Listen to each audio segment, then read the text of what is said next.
Confusion. अच्छा, वो जो दो टाइप्स हैं वो है फॉन्ट बेस, टाइपोग्राफी बेस। उसके अंदर या हम इनिशियल लेटर्स का इस्तेमाल करते हैं या हम पूरे वर्ड का इस्तेमाल करते हैं।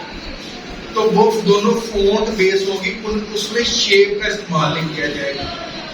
जबकि ये जो थर्ड फॉर्म है या इससे आगे वाली टाइप्स हैं, इन सब में हम दोनों चीजें इस्तेमाल करेंगे, फॉन्ट भी और शेप भी। क्लियर हो रही है चीजें? तो पिक्टोरियल से ही हम स्टार्ट ले लेते हैं। Pictorial mark sometimes called brand mark और लोगो सिंबल, ये इसके नाम है। आपने सिंपली पिक्टोरियल मार्क के अपने माइंड में रखना। यहां से इसकी डेफिनेशन शुरू होगी। It's probably the image that comes to mind when you think logo। क्या कह रहा है, क्या explanation? when you think logo,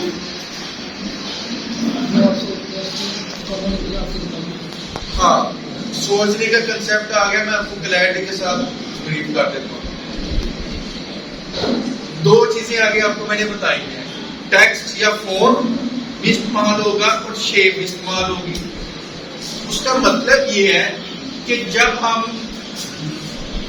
कोई भी शेप देखते हैं, कहता है कि जब आप उस कंपनी का नाम पढ़ते हैं, रीड करते हैं, तो आपके ज़हन में एक कंसेप्ट आएगा किसी भी चीज का, और जब आप उसका लोगो की शेप देखते हैं या उस पर फोकस करते हैं, तो तब भी आपके ज़हन में उसी चीज का कंसेप्ट आएगा। दोबारा मैं एक्सप्लेन कर देता हूँ। नाम को जब पढ़ते हैं तो उससे जो आपके ज़हन में चीज आ गई। फॉर एग्जाम्पल मैंने पढ़ा जी फॉक्स, FOX, फॉक्स। तो फॉक्स पढ़ने से मेरे माइंड में कौन सा कंसेप्ट आया? लुबरी का कंसेप्ट आ गया।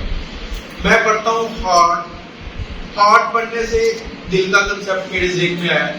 तो नाम पढ़ने से भी वो चीज आ रही है, लेकिन क्या ही बेहतर हो कि अगर मैं एक ऐसी शेप देखूं जिसके अंदर फॉक्स का डिजाइन बना हुआ है, तो मैं उसको देख के क्या मेरे ज़हन में आएगा? फॉक्स।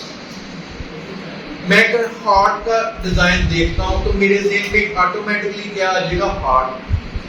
तो पिक्टोरियल मार्क क्या होता है? ऐसा डिजाइन होता है जिसमें नाम पढ़ने से भी वही कंसेप्ट आपके ज़हन में आता है और उसका डिजाइन या लोगो देखने से भी आपके ज़हन में वही कंसेप्ट आएगा। इसे कहते हैं पिक्टोरियल मार्क। क्लियर हो रहा है? मैं अपनी कंपनी ओपन कर रहा हूं, उसका नाम है लाइन, LION। अब लाइन वर्ड में जब रीड करता हूं तो मेरे ज़हन में लाइन या शेड का कंसेप्ट आता है। लेकिन अगर मैं ऐसा डिजाइन देख लूं जिसके ऊपर लाइन का फेस बना हुआ है, ये लाइन की शेप बनी हुई है, तो मेरे ज़हन में तब भी वही कंसेप्ट आएगा कि ये लाइन है। ठीक है?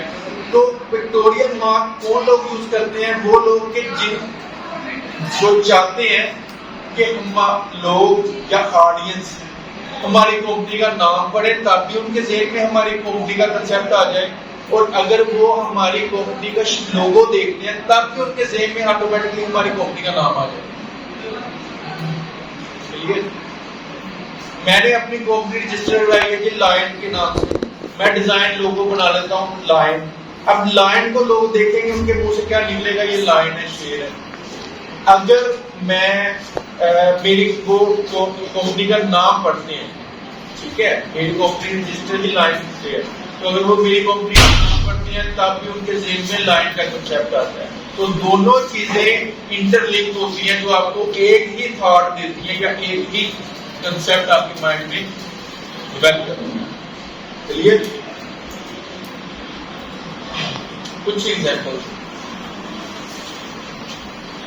सबसे पहले हम बात कर लेते हैं मिड वाली एग्जाम्पल। ये कौन सा लोगो? ये ट्विटर का लोगो है।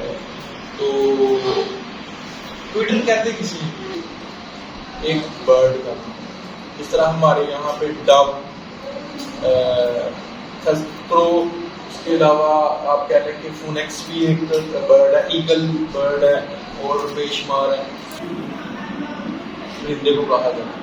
यहाँ से कंसेप्ट लिया गया है ट्विटर का। अब इस बर्ड का जो नाम है वो है ट्विटर। ये उस साइड में ऑस्ट्रेलिया के और उस जंगलात में ये पाया जाता है मोस्टली, और यहाँ से कंसेप्ट लिया गया था इसका। और उसकी बेस पे अगर आप शेप देखें तो वो भी इस कलर का है और कलर जो है वो भी ब्लू है इसका। सर अभी तो इसका लोगो चेंज, तो जो बिजनेस करना चाहते हैं वो कहते हैं कि हम एक तो अपनी कंपनी का नाम ऐसा रजिस्टर करें कि जो बिल्कुल सिंपल हो, सादा हो और हर ऑडियंस के लिए या हर लोगों के लिए एक्सेप्टेबल हो। ठीक है। दूसरा वो कहते हैं कि हम कोई ऐसा यूनिक सा नाम रखते हैं कि हमें टाइप करके ना लोगों या नाम को रिप्रेजेंट करने की जरूरत ना पड़े। कुछ लोग सिंपल शेप देखें तो उनके मुंह से वो निकल जाए हमारी कंपनी का नाम। जिस तरह मैंने आपको बताया कि मैं लॉयन जो है ना रजिस्टर कर लेता हूँ। अब मुझे लॉयन लिखने की जरूरत नहीं है लोगों में, मैं सिंपल अगर लाइन का फेस क्रिएट कर लेता हूँ तो जो भी आप इसे देखेगा वो ऑटोमेटिकली ये लाइन का डिजाइन। तो ये इसके पीछे एक लॉजिक होती है कि पिक्टोरियल मार्क कुछ लोग बना सकते हैं, वो कहते हैं कि हमने पिक्टोरियल मार्क ही लेना है। जिस तरह एप्पल की भी एग्जांपल है ना। अब एप्पल का और टेक्नोलॉजी का क्या कंसेप्ट है?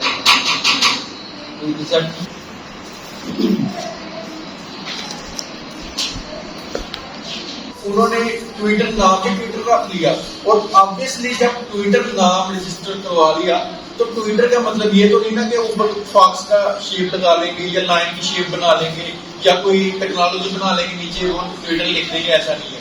उन्होंने प्रेफर किया कि हम पिक्टोरियल मार्क का लोगो बनाते हैं, यानी कि अगर नाम ट्विटर है तो इसकी शेप भी ट्विटर होनी चाहिए। दैट्स इट, ये कंसेप्ट है इसके। चलिए एप्पल का टेक्नोलॉजी का क्या कनेक्शन है? कोई कनेक्शन नहीं, लेकिन उन्होंने अपनी कंपनी का नाम एप्पल रजिस्टर कराया हुआ है। उन्होंने भी पिक्टोरियल मार्क को प्रेफर किया कि हम अपने जो लोगों की शेप होगी वो भी एप्पल की बनाएंगे। और ये ऑलमोस्ट तब से ये एप्पल का ही कंसेप्ट था। इस लोगों को ऑब्वियसली आप में से कोई भी नहीं जानता होगा, क्यों? क्योंकि ये ब्रांड यहाँ का है, इंटरनेशनल ब्रांड है। लेकिन इसका थोड़ा सा कंसेप्ट मैं दे देता हूँ। अक्सर हमारे यहाँ पे जो बच्चे होते हैं छोटे, वो एक गेम खेल रहे होते हैं, यानी कि टॉयज की तरह की ये चीज आपको मिलती है कि बॉल के ऊपर एक वो बॉक्स होता है, वहां पे सर्कल्स लगे होते हैं, एरोस मिलते हैं आपको छोटे छोटे, आपको निशाना लगाना होता है। ये तो बच्चों का खेल है यहाँ पे, लेकिन इंटरनेशनली ये एक बहुत बड़े लेवल का आप कहने की गेम है, और इसमें बकायदा इसको बड़े लोग खेलते हैं। इसे कहते हैं टारगेटेड बुल्सआई। अब नाम टारगेटेड बुल्सआई है, इससे क्यों इंटरलिंक करता है? टारगेटेड का मतलब है कि ये गेम ही टारगेटेड है, इसका नाम भी टारगेटेड ही होता है। ठीक है। मल्टीपल सर्कल्स लगे होते हैं, बीच में सेंटर पॉइंट होता है जहां पे उन्होंने एक डॉट लगाया होता है। का जो मतलब सीरियस है ना, मतलब ये आर्मी में जाते हैं, उनको भी करवाते हैं। आम मैंने बताया इंटरनेशनली ये आम पब्लिकली बहुत बड़े लेवल का खेल है। तो कहते हैं कि जो उसका सेंटर पॉइंट है वहां पे अगर आप निशाना लगा लेते हैं ना, तो समझ लें कि आप विन करके गेम, या आपका निशाना बहुत पक्का है, या इस तरह से हम लोग करते हैं नाम में। जो सेंटर पॉइंट का डॉट है उसे कहते हैं बुल्सआई। टर्म स्पेशली उस पर ये यूज की जाती है। तो अब आप गौर करेंगे कि उन्होंने थोड़ी सी शेप उसी तरह की बनाई हुई है। ये बुल्सआई है और टारगेटेड, यानी कि कंसेप्ट दिया हुआ है टारगेटेड बुल्सआई का। गेम का नाम भी यही है। इस तरह से बेशुमार एग्जांपल्स पिक्टोरियल मार्क के आप देख सकते हैं इंटरनेट पे, आगे पीछे आपको नजर आ जाएंगे। सर अगर हमने कोई डिजाइन दी तो उसका नाम नहीं पता, कैसे इसको? उसमें दो तीन चीजें। नंबर 1 के नाम का नहीं पता चल रहा, नाम आप किस सेंस में पूछ रहे हैं? हमने ये लोगो हम इसका नाम नहीं कर रहा, उधर से कैसे कर सकते हैं, किस चीज का वो तो सर्च होती है ना, आपके पास इमेज सर्चिंग भी हो सकती है गूगल पर। डिजाइन किया मैं एप्पल की इस चीज का ही है, थोड़ी बहुत इसी लाइन होगी तो अपने तौर पे आप पढ़ेंगे ज्यादा क्लियर हो जाएंगे। एब्स्ट्रैक्ट लोगो, एब्स्ट्रैक्ट मार्क या abstract logo is a specific type of pictorial logo instead of being a recognisable image like an apple. हाँ, यहाँ से इसकी डेफिनेशन स्टार्ट है। It's an abstract geometric form that represents your business। Definition इसकी होगी, कहता है कि एब्स्ट्रैक्ट ज्योमेट्रिक फॉर्म होती है। ज्योमेट्रिक फॉर्म से क्या होगा? मैं एग्जांपल्स आपको बचपन में ले जाता हूं कि आप लोग ज्योमेट्री के कुछ टूल्स से मुख्तलिफ डिजाइनिंग किया करते थे, जिनमें सबसे पहले प्रकाश का इस्तेमाल देखते थे। तो प्रकाश से आप लाइंस क्रिएट करते थे सर्कल्स के फॉर्म में।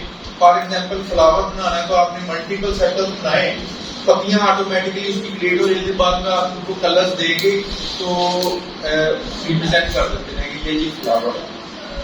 उसके अलावा आपको ट्राइंगल जो डी टाइप टूल था, उसके अलावा स्केल और बेशुमार चीजें प्रोवाइड की जाती थी जिससे आप मल्टीपल शेप्स को क्रिएट करते थे। एक्चुअली वो लाइन बेस्ड डिजाइनिंग होती है, सारी लाइन बेस्ड। आपने सर्कल्स बनाने को भी लाइन में बनाने हैं, कोई टूल्स बनाना है, कोई और शेप बनानी है, ट्राइंगल, रेक्टेंगल, सर्कल, वो सब कुछ लाइन बेस्ड होता है। क्लियर हुई है कुछ चीजें या नहीं? इस सेंटर वाले लोगों, ये कौन सा लोगो? पेप्सी का लोगो है। क्या पेप्सी के लोगों का कंसेप्ट बनता है पेप्सी की कंपनी के साथ? ये कंपनी के साथ नहीं, बस ये मेडिकल कंपनी है तो ये ब्रांड। अगर हम पेप्सी को ना जानते हो तो ये कुछ कंसेप्ट ऐसे देते हैं जिस तरह किसी टेनिस बॉल की कंपनी है, किसी बॉल या फुटबॉल के दे सकती अगर आप गौर करें। लेकिन चूंकि हम बचपन से हमने देख देख के आपकी ना वो मेमोरी के अंदर फिट हो गया होता है, तो अब आप किसी भी बच्चे को दिखाएंगे तो ऑटोमेटिकली समझ जाएगा कि ये पेप्सी का लोगो है। आपके रेस में भी आता है। हाँ जी। तो इस लोगो को कंसेप्ट देखा जाए तो किया क्या? एक सर्कल क्रिएट किया, उसके 3 पार्ट्स कर दिए। एक लाइन खींची यहाँ से यहाँ पे, ये पार्ट लागू है, इसको रेड कलर दे दिया। दूसरी लाइन उसने यहाँ से ऐसे करके क्रिएट की और ये इसमें व्हाइट कर दिया और थर्ड वाली। तो इस डिजाइनिंग जितनी भी होती है उसे एब्स्ट्रैक्ट डिजाइनिंग कहा जाता है। और अगर लाइन बेस्ड लोगो होगा या ज्योमेट्रिक फॉर्म में लोगो होगा तो उसे हम एब्स्ट्रैक्ट लोगो कहेंगे। वो पत्तियां हैं, वो शेप है, वो और ज्योमेट्रिक फॉर्म की डिजाइनिंग है। तो कोई भी कंसेप्ट है जो आपको कंसेप्ट नहीं देता, कोई भी वो जस्ट उसको अच्छा लगा क्लाइंट को, उसने कहा कि जी मुझे ये डिजाइन पसंद है, मैंने यही करना है। अब पेप्सी का जो ऑनर है उसको इसमें क्या दिखा होगा? इससे 1000 गुना बेहतर डिजाइन आजकल के दौर में उसको मिल सकते थे, लेकिन किसी को क्यों चूज किया? उसके दिल को लगा, उसको उसने क्या बस छोड़ नहीं, ये मुझे पसंद है, मैंने इसी को आगे लेके चलना है एज अ ब्रांड। तो कुछ क्लाइंट के ऊपर डिपेंडेंट होता है कि वो इन 7 टाइप्स में से कौन सी टाइप बनवाता है या उसको कौन सी पिक करता है। एडिडास बेसिकली क्लॉथिंग कंपनी है जो डिफरेंट एक्सेसरीज बनाती है। मोस्टली आप तो ट्राउजर्स और बेशमार्क कैप शैप इस तरह की हर चीज इनकी जो है ना ब्रांड से मिल जाती है। इनके लोगों का इनके ब्रांड के साथ या इनकी कंपनी के साथ कोई कंसेप्ट है? कोई कंसेप्ट नहीं है। सिर्फ क्या एडिडास का जो ऑनर था उसको ये डिजाइन पसंद आ रहा है, उसने कहा ठीक है जी ओके, इसी को हम फाइनल करेंगे। अगर इसके लोगों को गौर करेंगे तो क्या है? 3 पत्तियां क्रिएट की गई हैं और बीच में 3 लाइंस ऐसे करके ड्रा करते हैं। लाइंस के 2 कंसेप्ट हैं। यूजुअली आप ये कह सकते हैं लाइंस ड्रा की हुई है, या आप ये भी कह सकते हैं कि लाइंस कट की हुई है। इनको कट भी कर सकते ले सकते हैं कंसेप्ट, और इसको ड्रा कर भी ले सकते हैं। तो ये एडिडास का सर ये डीपी स्टार बर्स्ट ये वाला। अच्छा, ये इस पे ज्यादा फोकस करने की जरूरत नहीं है क्योंकि ये हमारा ब्रांड है, ये इंटरनेशनल ब्रांड है। लेकिन ये बिल्कुल एज इट इज आपके वो उसी कंसेप्ट को ऑन करता है जो आप बचपन में बनाया करते थे कि सर्कल्स बना के बाद में पत्तियों को मल्टीपल कलर्स देके आप जो ना फ्लावर क्रिएट करते थे। तो मकसद कहने का कि ज्योमेट्रिक बेस की आपको समझ आ रही होगी। ये जो डिजाइन है ये ज्योमेट्रिक बेस डिजाइन है या एब्स्ट्रैक्ट डिजाइन जिसे हम कहते हैं।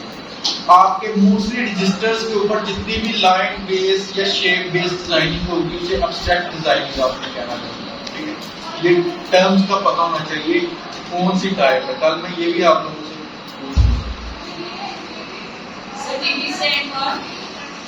बीपी पूरा नाम ही बीपी है उसको। ये देखे ना BP star burst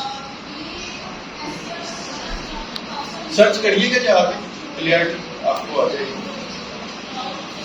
type number 5 mascot logos.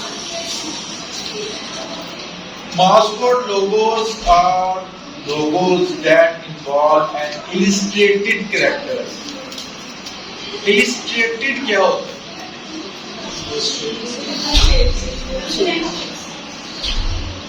Set of shapes. यानी कि एडोब इलस्ट्रेटर का काम आ गया। यानी कि आप कह सकते हैं कि इलिस्ट्रेशंस बनाना, ट्रैक्टर्स बनाना, डिजाइन बनाना जो शेप मल्टीपल शेप से मिलके बनता है। क्लियर? तो लोगो इस टाइप के लोगो होते हैं जिसमें हम इलिस्ट्रेटेड करैक्टर का इस्तेमाल करते हैं। यानी कि मल्टीपल शेप से जो एक डिजाइन बनाते हैं, ये करैक्टर बनाते हैं, उसको मास्कोट कहा जाता है। करैक्टर एक ह्यूमन करैक्टर आप कह सकते हैं। जिस तरह कि मैं किसी भी ह्यूमन आप किसी भी आदमी की या औरत की मैं एक कार्टून शेप में डिजाइनिंग करता हूँ, वो क्या है कि मैंने उसका करैक्टर बनाया है। जितने भी कार्टून आप देखते हैं कार्टून नेटवर्क पे या आगे पीछे, वो जो करैक्टर होता है कि ये जी पिंक पैंथर का जो कार्टून है, ये टॉम एंड जेरी के कार्टून है, ये बनाने हैं, तो वो करैक्टर हम करैक्टर्स कहेंगे। और जरूरी नहीं है करैक्टर्स भी ह्यूमन ही हो, जानदार ही हो, बेजान भी हो सकते हैं। जिस तरह कि मैं ये टेबल है, टेबल का डिजाइन बनाता हूँ, उसके ऊपर आंखें लगा देता हूँ, उसका फेस बना देता हूँ, तो वो क्या होगा, वो भी ह्यूमन करैक्टर बन गया। इस तरह से मैं जो है वो माउस एक डिजाइन करता हूँ, माउस के ऊपर मैं उसकी आंखें बना के फेस ऐसे स्माइल दे देता हूँ, ये भी ह्यूमन करैक्टर बन गया।